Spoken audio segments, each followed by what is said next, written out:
Thank you very much, and Thank not you. the least, these serious words you finalize with. May I, before I open up the floor, give you one question, really, too. What would you say is the main plans for Beijing contra Hong Kong in the 10-year perspective? But also, how would you say that we, in a very general meaning, could support the sake of Hong Kong in these days? Right. Beijing's plan, it's very obvious. It's holding a tighter grip on Hong Kong. So in the past few years, especially after Carrie Lam came into power, they've been speeding up to pass the laws to destroy the rule of law. For example, what I've mentioned, the high-speed railway, that's against a basic law. Nevertheless, they will do it. They even changed the house rules in the legislature just because they could disqualify our legislators so that we do not have 1/3 of the total seat to oppose to have a veto power. So they're speeding up everything. They want to change from the constitution. And on the other hand, they academic freedom. They are, kids are starting to learn Mandarin. And, through the education system, they are trying to brainwash the kids and tell them to be patriotic, to learn Mandarin and to view Mandarin as a better language. And also, right, for example, in universities, they are trying to swap the headmasters. So 5 years ago, we thought the headmasters, they were quite conservative. They would not support the students. But even these people, Beijing's not happy with them. So they're changing. For example, University of Hong Kong, the headmaster now is mainland Chinese. And not just that, even the law faculty, they changed the dean. And there are many good candidates, but they say, no, thank you. We have a very good candidate already. This is, again, mainland Chinese. So they are infiltrating everywhere with software and hardware. Just next to the China border, they are starting to build some, we don't know what exactly. They would not disclose the purpose, but they are building something. We are suspecting that might be detention center.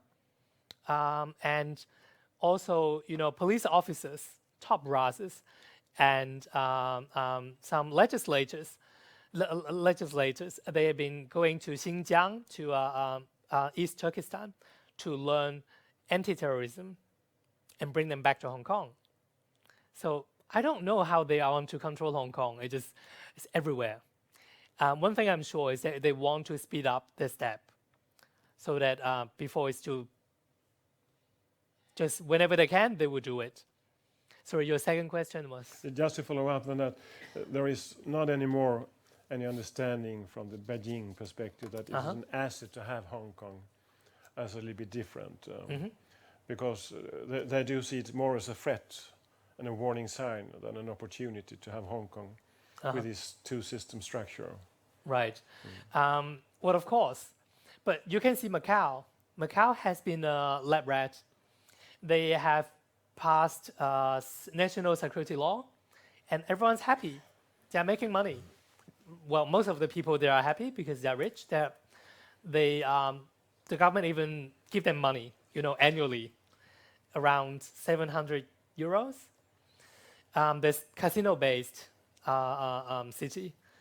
And I think China is trying, well, of course, on the one hand, China would need to remain the one country, two system principle in Hong Kong.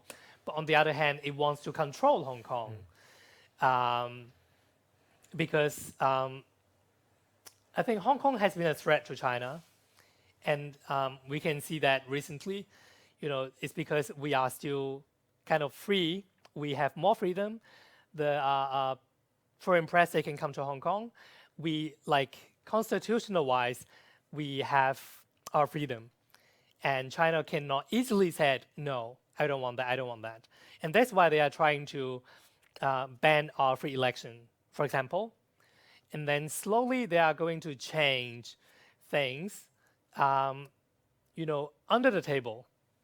I mean, the international community, they cannot openly challenge China for doing all these because, on the table, they are not destroying Hong Kong. We still have rule of law. We still have an independent judicial system. Only that in a few years' time, 10 years, 20 years, who knows what kind of judges we will have. So the system is still there. So I think China is trying to use the hardware of Hong Kong to make more money. And I don't know, maybe China is even trying to retreat. People are talking about China's investment in London, in the UK. There's just some discussions that China is going to turn the UK or London into the next Hong Kong. And if they succeed, I don't know the details of the discussion, but if they succeed, they can come to Europe more easily. And in terms of, sorry, your question was how you can help. The second question was, we Hong can Kong, come back to that, but it was about what can we do in order to support Sure, Hong of Kong course. of today? We've been lobbying diplomats, MPs, MEPs. We've been talking about Magnitsky Act, to sanction those who violate human rights, and primarily those in Hong Kong. We're not even talking about China yet. Recently the U.S. they've passed the U.S. Hong Kong Human Rights and Democracy Act. We don't know how true it is that it has its effect already. In Hong Kong, we have a district council election coming in November 24th. And in the past, we have seen disqualification of candidates. But this time, everyone but one were allowed to run the election. And the one is, of course, Joshua Wong, because he's famous. Returning officers, they were told to do the dirty job, to disqualify candidates. But this time, the returning officer who was responsible for Joshua Wong, very strangely, she was on sick leave. So people are trying to avoid doing dirty jobs because they might face consequences. Maybe she has assets in the US. So things like this, of course, by passing the act or Magnitsky Act, you are not changing the top brass right away. But also you can make small changes inside the institution, give them more pressure.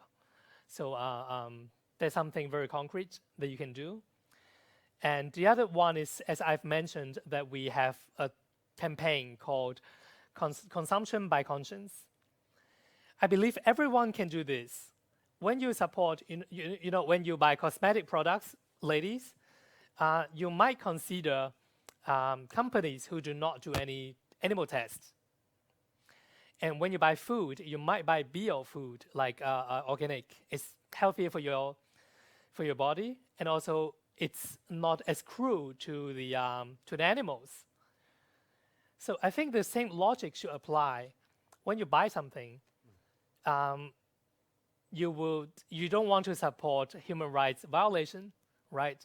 So why would you choose China? Why would you choose made in China? Isn't it clear?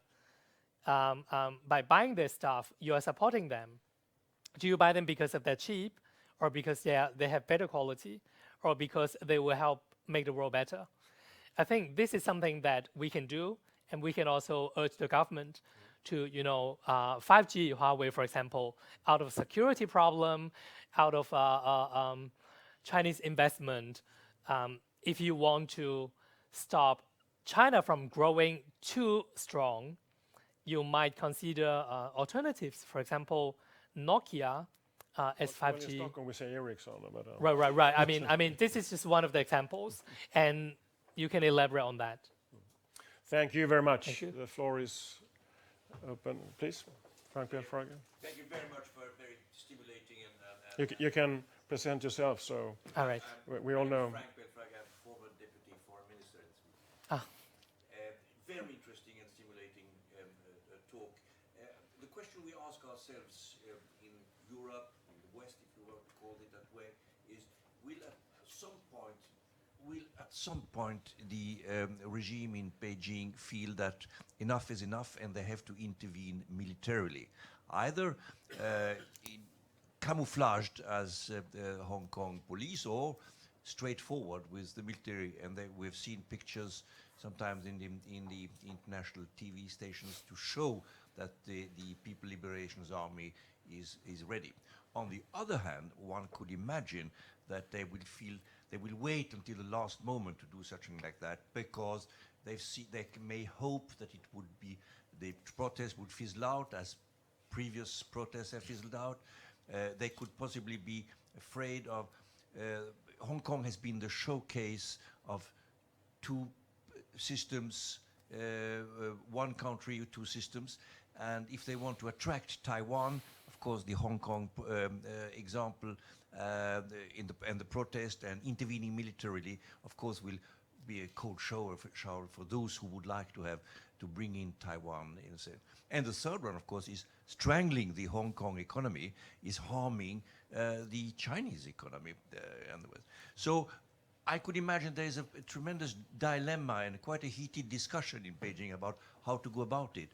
What would be your take? Will the regime feel that at one point in time some red line is passed and they will want to intervene militarily? Please, Sure. after this reply, Patrick Oxener, but please do. Right, sure. I think China will at least Xi, will not send army to Hong Kong.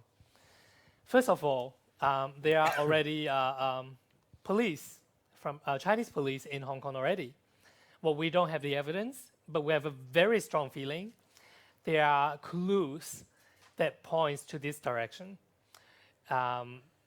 So if they can intervene in Hong Kong with their Chinese police, why would they send army? You know, China likes to do things through the back door. It doesn't like to show people that it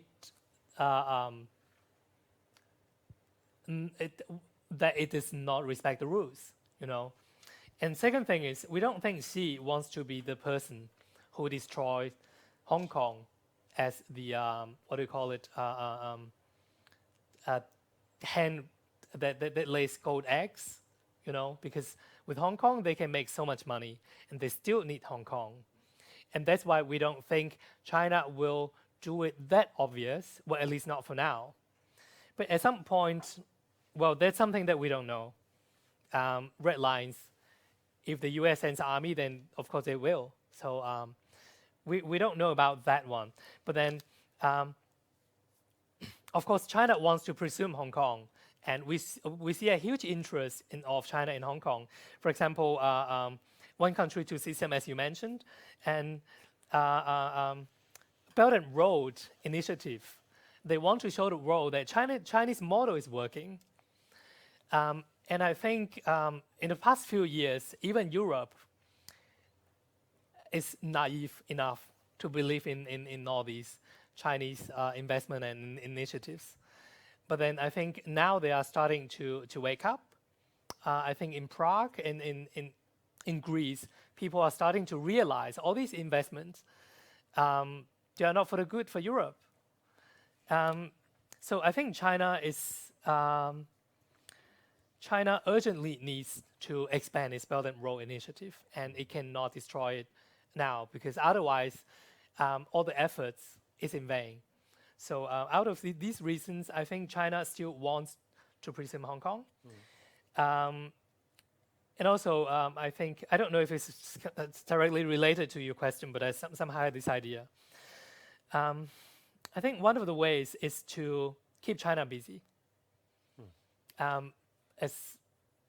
Like in Europe, we had solidarity movement in Poland in 1989. In the whole Europe, you were fighting against communism, and you had a huge success.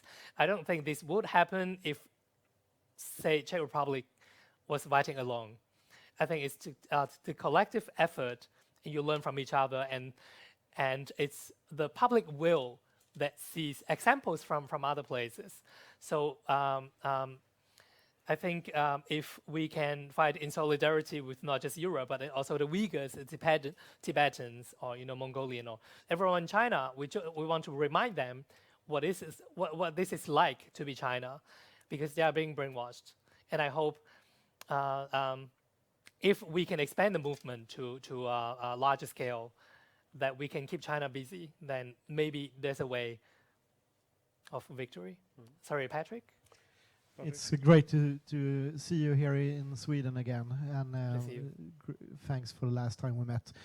2 questions. The first one, it's easy to see unhappy endings of this, but what is the happy end game? What scenario could you see is realistic that would end well? And my second question is that we see here in Sweden with our pro-Russian minions, our local pro-Russian minions, that they are increasingly supporting mainland China in the Hong Kong conflict, pushing the Communist Party narratives. Do you see the same pattern in other countries outside in Europe and in the Western world? Can we Sure. say, because I think we have still another or 2 questions, and then because we need to end here 4 o'clock. So please, short questions if that's possible, Right. and then Of you course, can of course. aggregate all it. I'm afraid my question would have been rather long. But okay, I'll put it short. Please present yourself. My name is Rutger Palmstierna, Washing Ming Bai Mengxian. I served as a young diplomat in Beijing in the 70s. Right. Later on, I was in charge of country risk analysis at a major Swedish bank, and so I followed the Chinese development closely. I think the Chinese economy is far weaker than people normally believe. I don't think they can long-term continue with the BRI, because we are seeing their budget deficit well above the Maastricht criteria. We also see their external accounts worsening. So I think China in the long term can't maintain what they are, their economic model, but they are fearing a Gorbachev moment, and that is why China is so tough on Hong Kong now. Right. So, please. Yeah, the first question, to end well, I think Hong Kongers, they, frontline protesters, they are ready to die already. Many frontline protesters, including journalists, they have their last words on their social media, or they put it in their bags already.